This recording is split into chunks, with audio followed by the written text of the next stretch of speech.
کون سے گناہ ایمان سلب ہونے کا ذریعہ بن سکتے ہیں؟ مجیب: مولانا محمد سجاد اتاری مدنی، فتویٰ WAT-1842، تاریخ اجرا 2 محرم الحرام 1445 ہجری، 21 جولائی 2023 عیسوی۔ دارالفتہ اہل سنت دعوت اسلامی۔ سوال: ایسے کون سے گناہ ہیں جن کے سبب ایمان سلب ہونے کا اندیشہ ہے؟ بسم اللہ الرحمن الرحیم۔ ایمان کی حفاظت کے لیے ہر گناہ سے بچنا ضروری ہے۔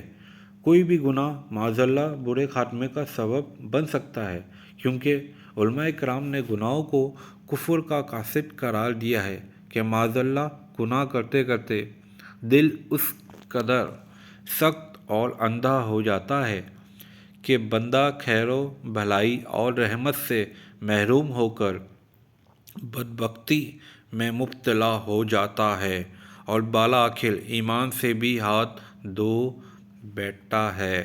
بعض گناہوں کو تو بطور خاص بھی بزرگوں نے برے خاتمے کا سبب قرار دیا ہے، مثلاً نماز میں سستی، شراب پینا، والدین کی نافرمانی اور مسلمانوں کو تکلیف دینا وغیرہ۔ اللہ رب العزت ہمیں برے خاتمے سے محفوظ فرمائے، آمین۔ چنانچہ صدور میں ہے۔ ترجمہ: یعنی بعض علماء نے فرمایا کہ معاذاللہ برے خاتمے کے 4 اسباب ہیں: نماز میں سستی، شراب پینا، والدین کی نافرمانی اور مسلمانوں کو تکلیف دینا۔ گناہ کفر کے قاصد میں ہے۔ اس کے متعلق علامہ ابن حجر مکی رحمۃ اللہ علیہ اپنی کتاب الزواجر عن اقتراف الکبائر میں تحریر فرماتے ہیں۔ ترجمہ: یعنی ہمارے دعوے کی تائید میں اسلاف کا یہ قول ہے کہ گناہ کفر کے قاصد ہیں، اس لحاظ سے کہ جب دل پر گناہوں کی سیاہی چڑھتی ہے اور مکمل طور پر دل کو گھیر لیتی ہے تو اب دل کبھی خیر کو قبول نہیں کرتا۔